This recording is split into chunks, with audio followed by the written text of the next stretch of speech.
Hey y'all, I'm Todd Bailey. What's up? It's Arie Lumberdozy. And this is fucking Brewtal. Get in the pit, stock up the fridge, and listen. We're here to cover the latest in metal news and craft beer. A match made in hell. If it makes you bang your head, then we want to hear it. If it tickles your taste buds, share those suds. Turn it up to 11. Crack open that beer. It's about to get brutal.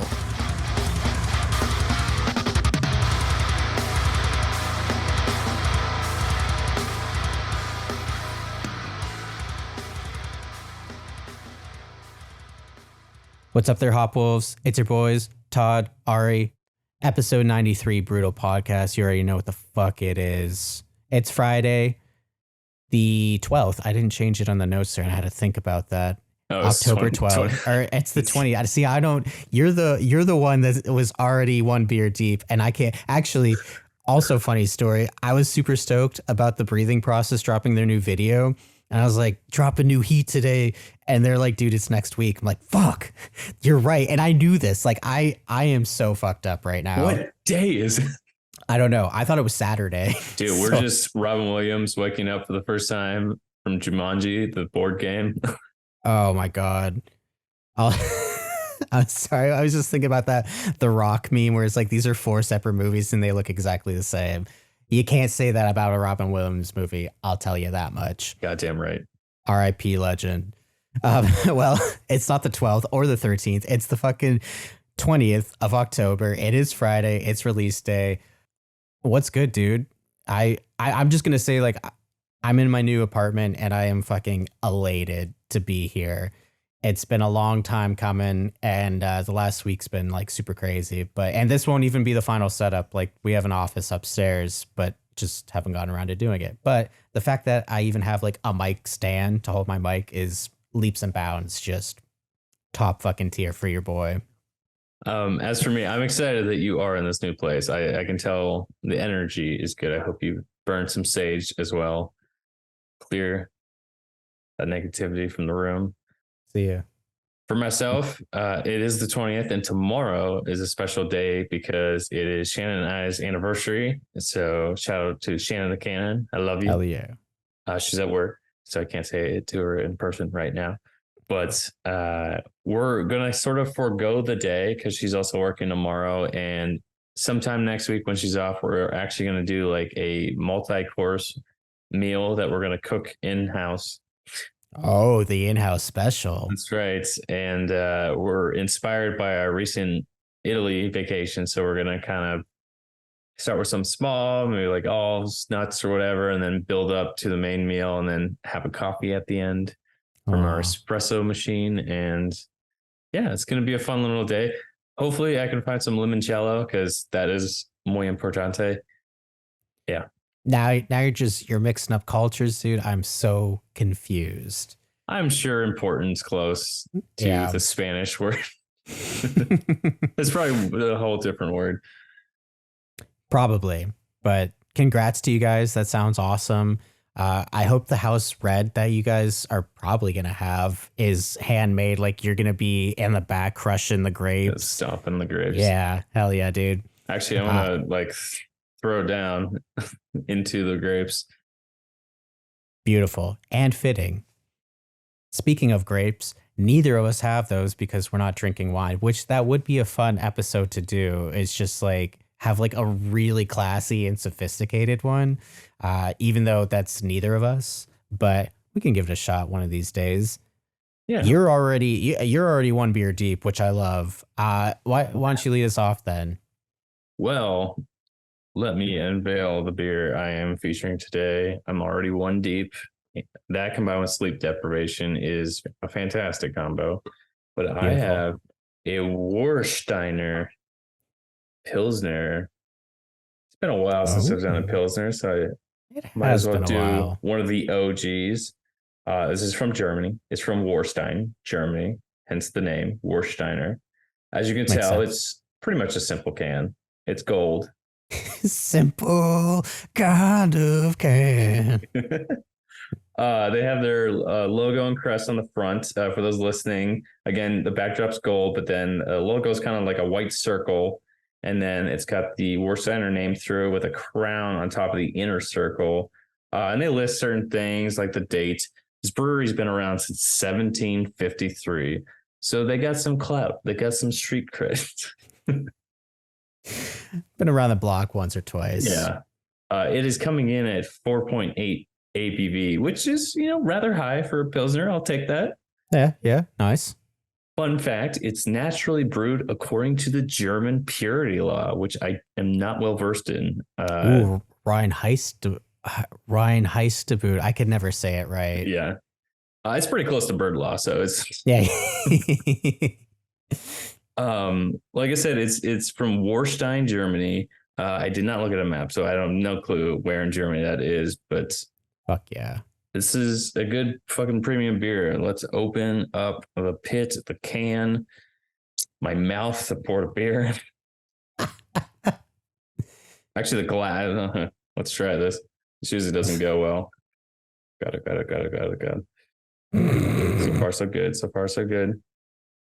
We're pouring the beer out right now for those listening to not have any dead noise here. It's going smoothly. I'm gonna get some head on this. We yeah. deserve some head. And I am doing Arie, do you know the type of glass this is? I don't know the technical name. It's the tall one for like the Pilsners and light beers. I'm blanking on the name. I just always call it the Pilsner glass. Yeah, it's like roughly like the length of your head for anyone. Like it's pretty tall and it's perfect. It's just perfect. And actually, I will say it's for Hans Pils is the branded one I got. This is from Real Ale out of Austin area. So shout out to them. That's where I got this glass. All right. Smells great. I've been drinking one and clearly enjoy it. So let's get one off the palate for the taste.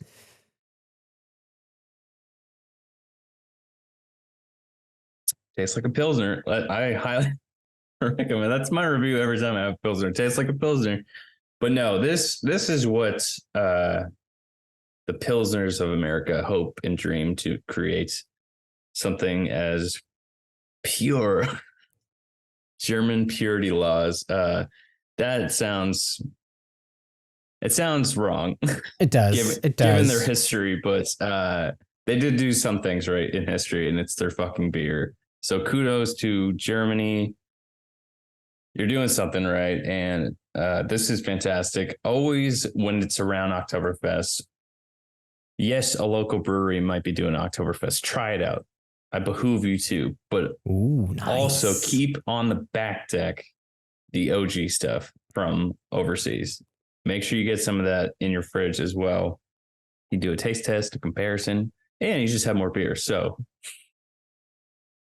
I mean, this is the best sales pitch I think you've ever had for a beer. So I personally I want to go out and grab some right now. Hell yeah. Well, the only thing I can say is Prost. Let's fucking go. It is October.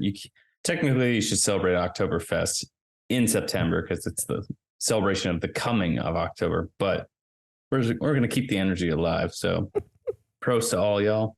That's the most American thing that we can do is celebrating something that is very prominent to the country. Yeah. In the wrong time. But whatever. That's neither here nor there. That looks crisp. That looks clean. I can taste it just by watching you drink it. I already know.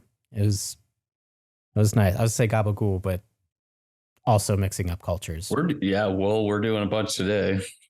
That's true. To segue, I guess Kyle's and Kylie's unite and fucking just the brilliance that is what I have today, which is the Monster Seltzer. Beast. Boom. Let me I gotta go underneath my mic here. I didn't know it was a fucking bike night, bro. Oh, that's always a bike night for the Brewtal, the bikers, dude, all the Hopwolves. I love the eye, man. That's so cool. The can is very fitting. It's pretty much what you would think a Monster can would look like. But a little bit more intense. The Monster logo it's the pupil of the eye of the beast, and probably Satan, but we could go with something else. Beast And- Wars. Ooh, yeah, dude. Shout out Beast Wars. Anyone that's unfamiliar with that, go check it out. So they come in a variety pack, and it says that it's a seltzer, but I mean, we'll go with that. I think it's more of a malt beverage personally, but I also didn't make it, so fuck me. It's 6%. This one in particular that I have is Peach Perfect. So all of the names are you know, like, little tongue in cheek, which is fucking sick. It's from Monster Brewing LLC, so like they have their own shit now, which is great. And I will die on the hill. I'm a big Monster fan, for as much like of a bad rep as it gets for a lot of things. I love it. They just need to stop trying to get the copyright for the logo. There's something that they're after, and it's bullshit. Yeah, there's a lot that this company does not do great. I will be the first to admit that, but I love their products. And I'm sorry to say that I will continue to drink Monster because I just physically can't stop at this point. It's not even like to get me. Well, now I can get buzzed off of this, but it's not even for the caffeine most of the time. It's just like the taste. But anyway, I digress. Peach Perfect. This one came in a variety pack. They have like the OG one. I don't remember any of the names, but then there's like a white one that's like an Arctic Chill, I think it's called. It reminds me of like the white Mountain Dew or Gatorade for that matter. So like kind of like a cherry type of deal. And then there's one, it's like berries, and the can looks like the Assault can, if you're familiar with that one. It's like the red Monster. But anyway, they're all actually like really fucking good, and I've had quite a few of these already, so not today, but I'm not riding it like Todd. But they have the ABV coming in at 6%, which, damn, I know they wanted to get 6.66, but they already get enough flack for other things. That's crazy. It's more than this. Although, Not let's be real. Yeah, not really. The Monster is not following any laws, so they're gonna do whatever the fuck they want. but to before I crack this open, one more thing about the can. Like, all the flavors that the Monsters are, like, that's how the palette is chosen for the can itself. So this one, for everyone listening, this is peach, and it is a peach colored can. The red one is red. The green one, or the original, is green, and then the white one is for the Arctic one. So per the can, it says, our original crew has been making drinks for 30 plus years now. Our favorite brand, Monster, is about to turn 21. Happy birthday, Monster. Which also crazy. Legal enough to drink now. Literally. We figured why not celebrate the big day by making an adult beverage? Made sense. We hit delete on the energy blend, cut out the caffeine, and ditched the sugar. Definitely don't want another Four Loko incident. And for any Hopwolf that was not around when Four Lokos were first introduced, what a time to be alive. I'll just say that much. Just talk to the survivors. I think the most I ever had was 2 in a night, plus like a bunch of 151, and I don't remember that night. Bro. Other than that, what I was told, yeah, it was a lot. We're not doing that ever again. But so then they brewed up the smoothest tasting alcohol ever. Bold statement, but seems appropriate. Blended it with our tried and true flavors. The Beast Unleashed, motherfucker. Great taste, 6% alcohol and no sugar to weigh you down. Let's fucking go, dude. Get ready to celebrate and don't be afraid of the big bad beast. Cheers, Hopwolves. Yo, pros to whoever fucking wrote that. Pure poetry. That's some James Joyce shit right there. So right off the bat, it smells like peach. And Skylar and I were talking about, like, peach, especially in alcohol, is very like fickle. It's most of the time going to taste like super artificial. And I really like peach, like, just in general. Wink, wink, nudge, nudge. But also the flavor. And this one, well, I'll get one on the palate, but. Yeah, I know exactly what you're talking about. It could go south or be fantastic. Like, I think they do a really good job with this. Like, it is a lot sweeter, but like peaches usually are. but it doesn't have like the weird artificial taste. I mean, it does have that weird artificial taste, but it's not unbearable. Like this is peach. And also a lot of the times, like, it just doesn't mask out the booziness of like whatever you have. It pairs really nicely. And that's the thing I think that they did the best with all the flavors. Like, honestly, there's not a bad one in the bunch. There's ones that are better, but I would drink any of them and be happy with that. This is actually one of my favorites from the pack, which I wouldn't have expected it to. But if you're a fan of Monster, like, that's really what it comes down to. Like, you're going to love this. Like, it tastes like Monster. And if anything, it tastes more like the low-cal ones or like the zero sugars. So just expect like basically a Monster and like a little bit more bite. So yeah, I'm definitely going to recommend this. It's a great variety pack. And yeah, 6%. That's a nice little pocket to be in. Can have a couple of these. Great mixers too. But, you know, that's neither here nor there. But you know what I miss is I think it was one of their coffee ones, the Big Black. Do you remember that? I do. I think they discontinued it, but probably based on the name. Most likely. Yeah, there's they do, I don't know. Monster just does good shit, dude. We were also talking about how, like, because we like Red Bull a lot too. Just like Red Bull is like the classier side of things, and then Monster's just like real like dingy, dirty, and it's the motocross of the well, which is crazy because Red Bull's also like sponsoring motocross too. But like when I think of Red Bull sponsorships, I usually think of like F1 cars and things that are just like really like which is here in Austin right the fuck now.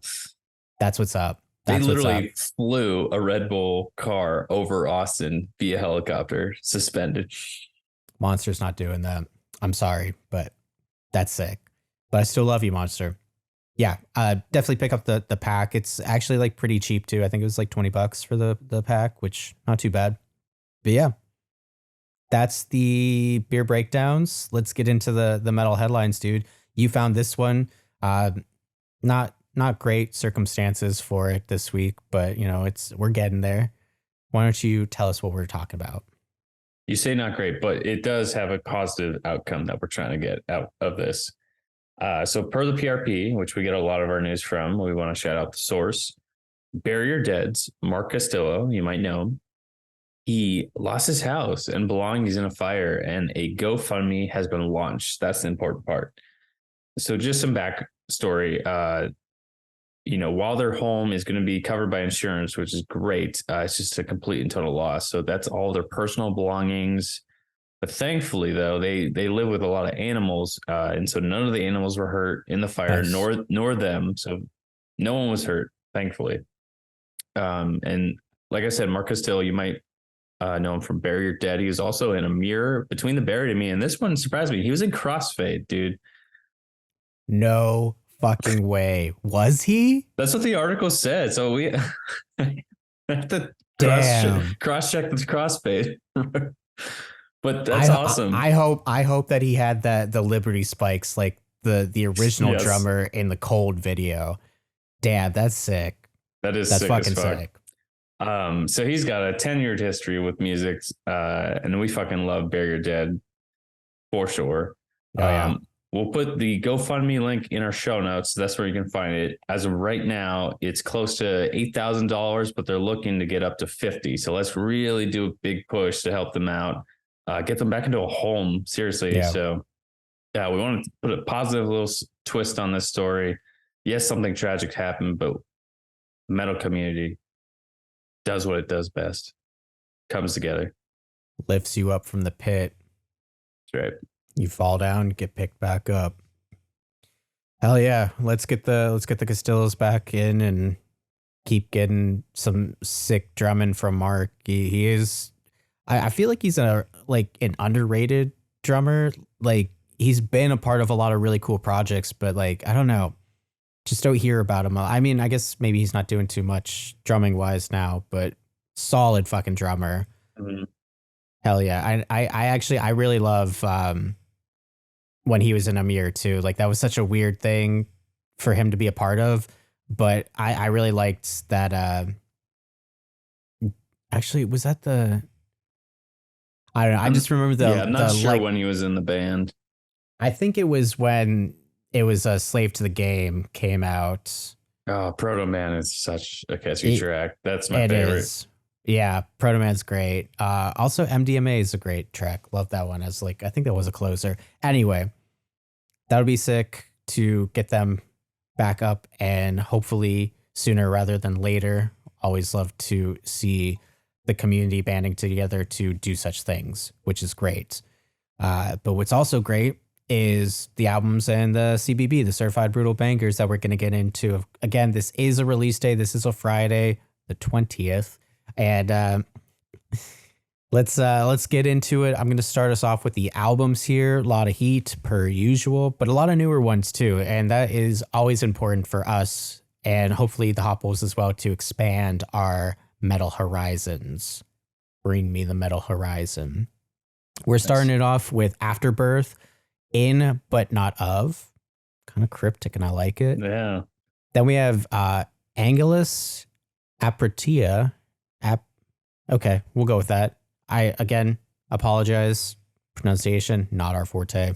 But that is with the album is called Aftermath. Then we have Blood Red Hourglass. How's the Heart? Question mark. Doing pretty good now. Thanks for asking. Chain Gang, motherfucker, with Criminal Ideology EP.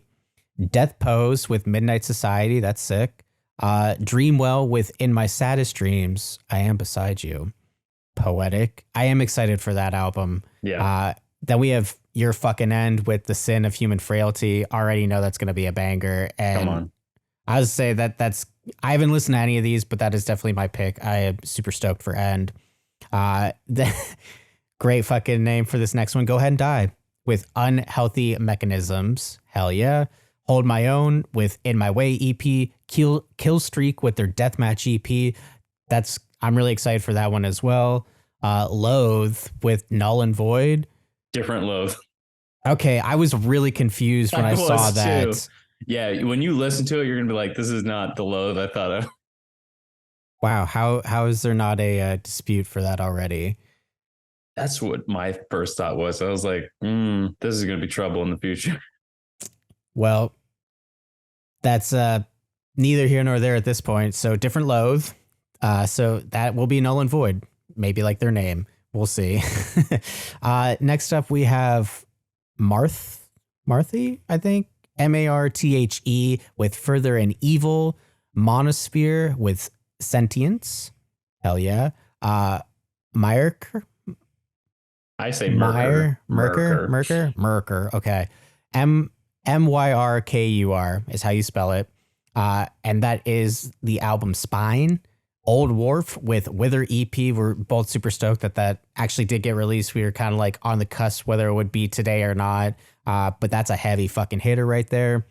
Then we have Regarding Ambiguity with Abyss. The Callous Daoboys with God Smiles Upon the Callous Daoboys. I love it. Yes, they do. And that's an EP, correct? Yes, I'm typing that in right. Okay, yes, fuck yeah. Only 3 tracks, so yeah. Hell yeah. That's a band that is doing phenomenal things. Rounding out the last 3, we have Vexatious with The Disbelief Will Fade. That's an EP. Walking Down Main with Watch You Drown EP. And then Rathian with Becoming Nil. All right. Always begs the question. We kind of went over a few of the ones that I'm excited for. What's doing it for you this week there, friend? Them Daoboys are callous, bro. That's my favorite, man. I loved each single, especially the first one. The second one took me a little bit to get into, but after now having this EP on loop all day, it's gonna be one of the end of the year. It's just so fucking good, man. I want to say this is a little sample of what we're gonna get in the future from them. They are experimenting even more, and I highly recommend to listen to that last unreleased track. Trying to think of the name. It's escaping me.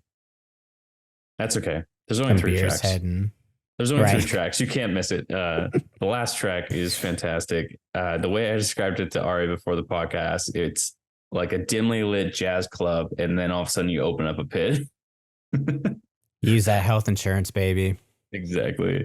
Other than them, End for sure. I actually haven't listened to that yet, and I'll tell you why. It's because I've been listening to Blink 182 all day today. So go check that out as well.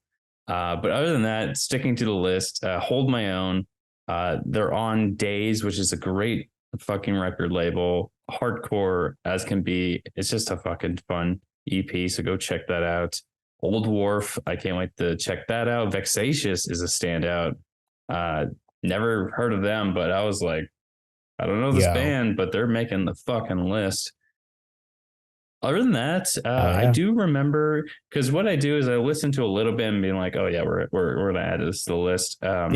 Regarding Ambiguity was actually pretty solid. I do encourage you to listen to that Loathe album. I'm not super curious now. Yeah, it's not the Loathe you're thinking of, but it's almost like a more death metal, maybe black metal ish thrown in. Okay. Like, again, it's not what you will expect. And then Afterbirth, I do want to make a shout out to them, because what Two Mold is doing now with their recent album, Afterbirth has been doing for a little bit. It's like death metal mixed with progressive ambiance added to it. It's crazy. Okay. But if you're looking to chill out, go that route. Dude, nice. All right, nice. Right. Okay. Okay. Beer's coming in strong. Hell yeah, dude. Those all sound great. I'm feeling it. Yeah. I had to. Talk about a great Blink album, dude. That one. Yeah. That is crazy, because that one came out in 2003. So yeah, 20 years of that Blink album, and now we get a new one with the original lineup. Shit. Well, not the original, but the one that we know and love. Anyway, great shit. Super fucking stoked to jam all those. Let's get into the CBB. Take it away, sir. Another fiery list. All right, we'll blaze through this and then chit chat. Oh. So we got number 1, The Silence Between Us is the band, and they just dropped their new track Bones. This starts off super fast, so it's got to be number 1. And then we get treated at number 2 with Snakefather, who's a Brewtal alumni. Fucking love that band. Still need to see them live. Which is mind-blowing to me. I know. They are in your neck of the woods, and they get on some sick fucking packages, dude. Anyway, please continue. They just released their awesome new track, Pergoliminal. Go check it out. It seems like their lead vocalist is dabbling into graphic design as well. So I believe that single artwork was all done in-house by them, which is fucking dope. It is. Next up, we have Vox Nostra, which is the band with their track Facade. And the C has that little thing underneath it that a lot of Portuguese has. So I do wonder if they're not from the States. I don't know. We'll find out. We'll figure that out. Next up, we have a Legion. I don't know how to say that band name. I think so. But they just released their awesome track, Inhumation. So go check that out. Next up, we have Brat. A lot going on with that band. I think they just were signed, which is dope. Mm-hmm. And they are gracing us with some Social Grace, which is the track title. So go check that out. There's vocals on it, but it's a lot of instruments, and I appreciate that. Yeah, that's a really cool track. Oh, yeah. Next up, we have Your Last Breath with Death Rattle. That kind of came out of nowhere, but very fitting in the top 10. After them, we have Cohen Noise. So that's Cohen_Noise if you want to look them up. And this is featuring not the same band, but they're called Aegeon. I think it's a Aegeon. Like, yeah, you're there. Yeah. They just released A Metaphor for Insufficiency, and that is a heavy fucking track from Cohen Noise. So go check that out. Next up, we have Artemis Rising, which is like EDM metal, which is fucking cool. Like, they're really just going for it. No like gimmick. And they just released their track Tenacious Me. After that, we have Deficit with Trailblazer. Talk a little bit about that. Misery's End with Darkness, My Home. Then we have No Cure with Force of Change. Hell yeah. Then we have Bite the Pain with Bite the Pain, although it's not in all caps, but it's the self-titled track. Number 13, we have Ingrown with Cold Steel. I'll be actually seeing them when I go see Harm's Way, so I'm fucking stoked about that. Hell yeah. Next up, we have Throne, dude, with On the Verge. Everything's in lowercase, but the song is not. Let's just say that. Not even close. Number 15, we have Pincer Plus. I'm glad to see them back with a new track called Closer to God. Next up, Brewtal Alumni LIFESICK, and this is featuring Mark Whelan of Fuming Mouth. What a great get with their track Rude Awakening. Next up, we have Deadweight 80, and this is featuring Nick Moriarty, and the song is called Slip, and then in parentheses, Into the Dark. Number 18, Texas in July with Put to Death. This is probably like one of their best tracks I've heard. Like, I'm really enjoying it. Number 19, we have Renaissance, but it's Renesans with the Guilt Machine. That's the track title. And last but not least, wanted to include this Rivers of Nile with their new track Hellbirds. I just thought their stuff's usually a little longer than most songs, and it's just a fitting last track to this Certified Brutal Bangers playlist that's on Spotify. I want to promote that a little bit more. Arie, what were you feeling? I already know what you're going to say as number one, so say it. I'm on the verge of going in to every pit that Throne can throw at me, dude. I was telling Todd the other day, them boys are easily up there for me with like newer bands. I love dude, I get so hype whenever a track comes in. Like, they just hit, like, those riffs just are punchy as all fuck, dude. This energy of like a new metal band. That's like, yeah, it's great, dude. This is the year of, I was telling Todd, the year of the Odom. Buster Odom coming out with Throne.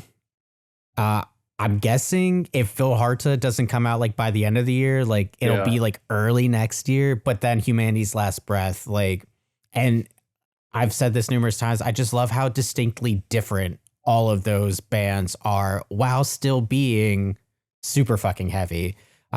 This is on the hardcore side, which I love and have been getting more into, but fuck, dude. Throne is up there. The Pincer Plus, I'm really stoked for that one. Snake Father, of course. Our boys in LIFESICK.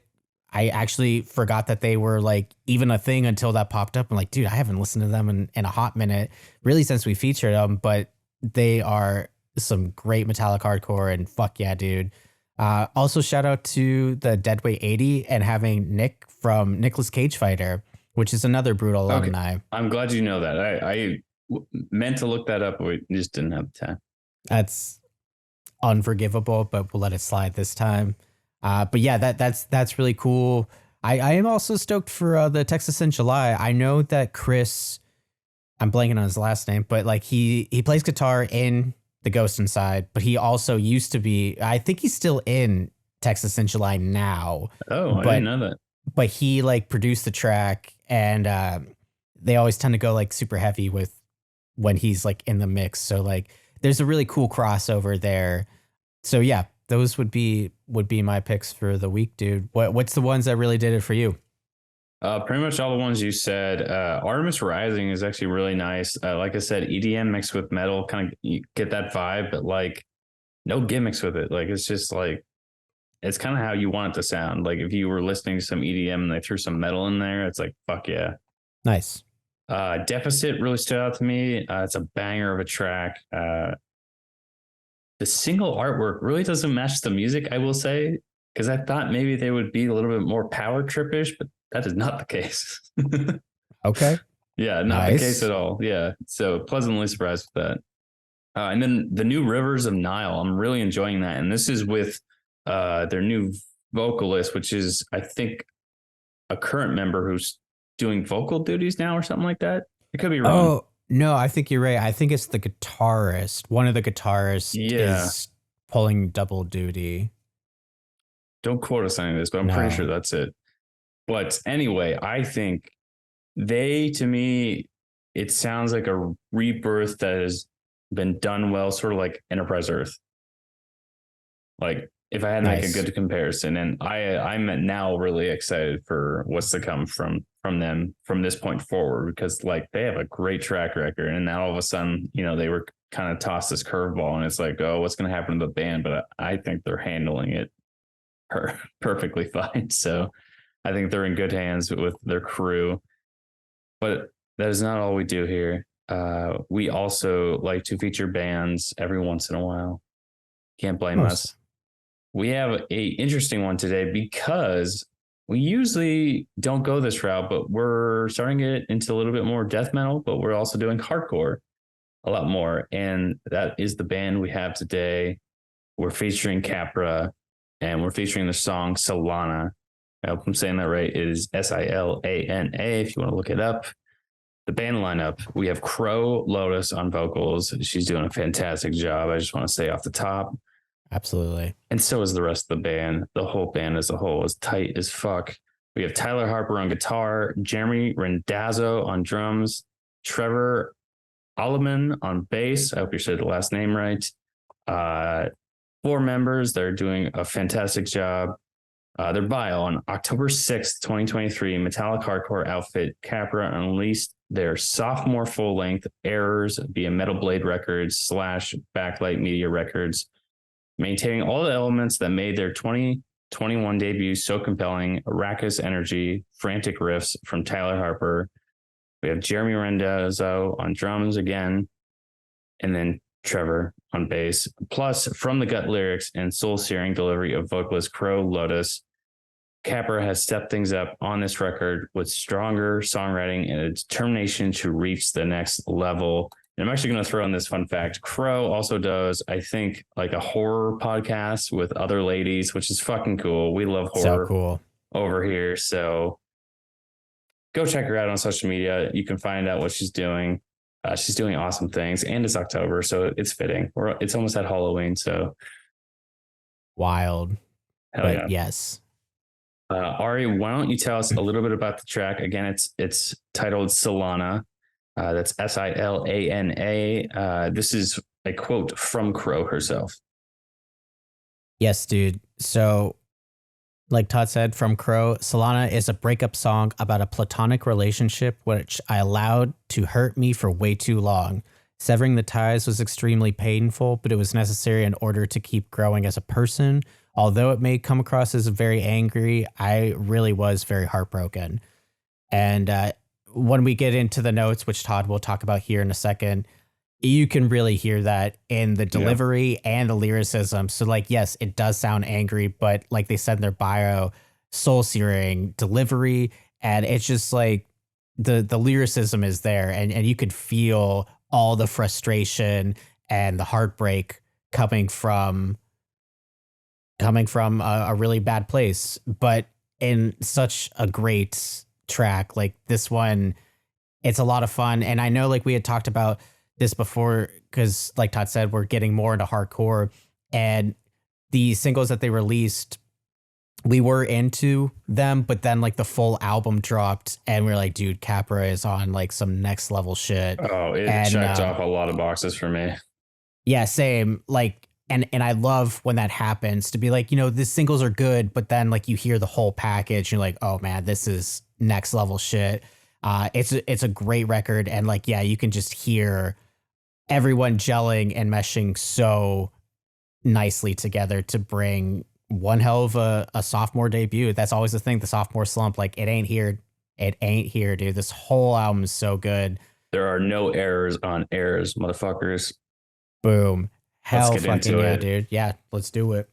So the song clocks in at like 3 minutes, and I wrote down the song is short but sour, wink, because of the lyrics. You'll see why. It starts right away with Crow screaming loyalty over this infectious and bouncy riff. You guys, Tyler, like you're doing a great job with that fucking riff, man.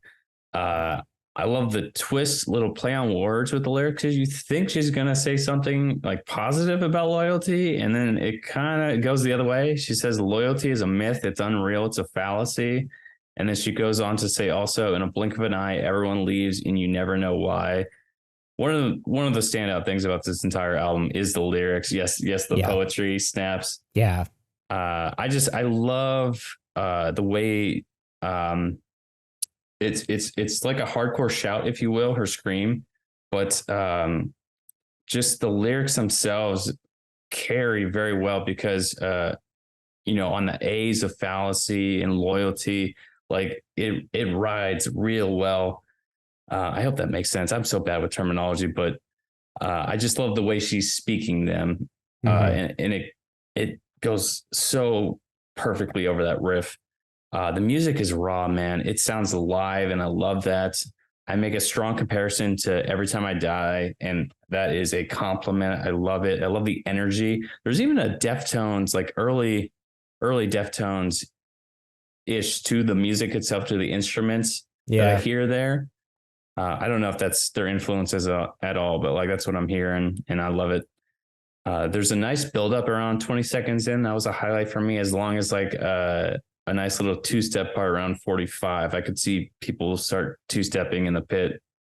I love that the lyrics shift, though, from her talking about this person to then like finding strength to say no more, roughly about the middle of the song. And around 2 minutes, the song sort of resets to where she's repeating loyalty again. And then I really like the back end of the lyrics because I pulled this one out. If I can't support myself with your help, I'd rather die. No second chances this time. No more pretending to say goodbye. Again, snap those poetry fingers, man. Beautiful. And you can just really hear the emotion behind her voice, and that's a highlight for me personally. I'm a big lyrics guy, so that's why I was loving this record. Instruments, again, there's some great drum fills, I believe, scattered throughout the end of the song, in particular the section right before 240. Again, don't quote me on technical terms. That's just what I'm hearing. I love it. It's like little gaps that he's filling with. And I just think it adds to the song tremendously. And the bass is doing their part, man. Fuck yeah. Arie wrote down riffs for fucking days. Truly, like this song loops perfectly. And that's what we usually do with reviews like this. Arie can attest, is like we like put the little one on in our app and just repeatedly listen to it just so we're really catching what we want to talk about. And last but not least, Arie wrote down that drum fill pinch harmonic combo around the 2 minute mark into that breakdown is the fucking move. Yes, sir. What are your thoughts about it? I know I'm going long winded on this review, but I do want to hear what you think about the track yourself. I mean, it really comes down to almost every time we do this. Like, I'm just going to echo what you say, because you put it very, very concisely, and you hit all the notes and all the things that I wanted to point out that really make the song stand out.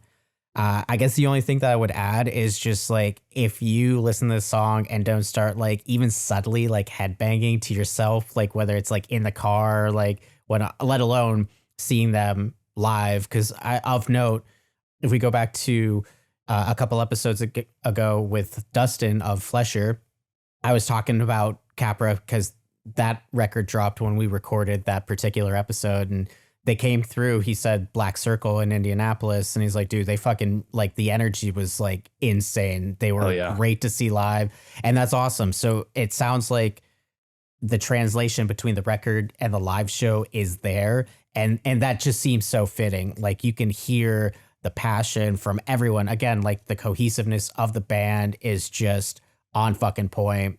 And it's raw. It's, I guess, like, you know, it's visceral, like in the sense of like, I can see myself being there, like, and screaming this like into Crow's face and like stage diving and just all the things that make this genre so much fun to see live and be there in the moment. Be like, dude, I can feel everything that you're feeling, and this is awesome. So kudos, CAPRA. You really captured something very special with this whole record, and haven't really gotten a chance to check out the first effort, but definitely want to now. If I can stop listening to this record for like just one moment, because it's been on heavy rotation here at the Brewtal camp. So yeah, kudos. You guys are doing fantastic shit. And Arie, we have to talk now about what is fueling the band. And in particular, we're talking about beverages. Come on, we're Brewtal. We have our We're beers Brewtal. ready to go. What is the band drinking? Not all bands drink, and that's okay. So if you're listening, you're in a band and you don't drink, we still want to feature you. You still drink water, tea, coffee, anything like that. But CAPRA is drinking some interesting stuff, and I love it. So tell us. Yeah, this is great. This is coming from both Crow and Trevor. So we're going to start off with Trevor. They gave us two answers, which is great, to get like the full spectrum here. So Trevor's drink is a whiskey neat, specifically Angel's Envy for liquor. Great choice. And then Bush Heavy for beer. Fuck yeah. Bush, one of the best fucking campaigns ever. Yes. And then we have Crow's. Crow's choice is going to be Maker's Mark and water with extra lemon for liquor. Fuck yeah. Another great choice. And Chef's then kiss. Thai Chef's. Yes, absolutely. And then we have Thai Delight by Prairie Artisan Ales for beer. Have not had that particular one from Prairie, but great fucking brewery. I know Todd's featured a few of them on the show. Was that the one that was the punch bowl? Something I had. The only I think we've both, at least I know we've had one, but the one that I'm thinking of specifically that you had was the sherbet, like Yes. the rainbow sherbet one. That's it. That was So really tasty. yeah, that's a great brewery. So both awesome picks. We love hearing like the diversity, because like even if like, again, like Todd said, like we are a beer show for sure, even though like I have Monster at the moment. And but we like to hear like what is like the whole encapsulation of the process for everyone. If you drink fucking air, like we want to hear about it. I actually do really want to hear about that. So hopefully there's one band that does that. Air. I'm thinking of a Most Expensivest with 2 Chainz, one of my favorite shows where he goes and talks about the most expensive air. That's neither here nor there. Those are great picks for the beverages. We're going to get into the Brutalist, which is the bands that are influencing the band that we're featuring right now. So CAPRA did a fantastic job. They did the bands and the tracks, and they even give us little anecdotes of where the bands are from for the most part, which is really awesome. And thank you for doing that, taking that little extra step. So we're starting it off with Nothing Full of Hell with Spend the Grace. Great fucking track. Then we have Dean Johnson, and the track is Shouldn't Say Mine. Then we have Skin Man from Hadesburg, Mississippi with The Way. Still Here from Nashville. That's a great fucking town for music on many levels, with their track Use of Force. Then we have Gutter from Birmingham, Alabama with POS. Dracula from New Orleans with Reaper Beat. Nice. Torina from Oxnard, California with Stand Your Ground. Stay Lost, also from Birmingham, with their track Rat. Then we have Warthog from New York with their track Corroded. Then the last few, we have Armor with Figure, and Jive Bomb from Baltimore with Deets. And I know you're also going to be seeing Jive Bomb on that Harm's Way tour, so that'll be really cool. Yes, sir, dude. I'm excited for that. Hell yeah, dude. This is awesome. Honestly, I am familiar with 2 of these bands, so this is really cool to get. And this is why we like to ask the bands, just to give more insight into not only what are inspiring the bands at this current juncture, but then again, we find new bands too, which means that the Hopwolves find new bands, hopefully. So it's a win-win. We're jamming. Yeah. Yeah. Great fucking shit, dude. CAPRA just firing on literally every cylinder possible. We're talking like V12 here, man.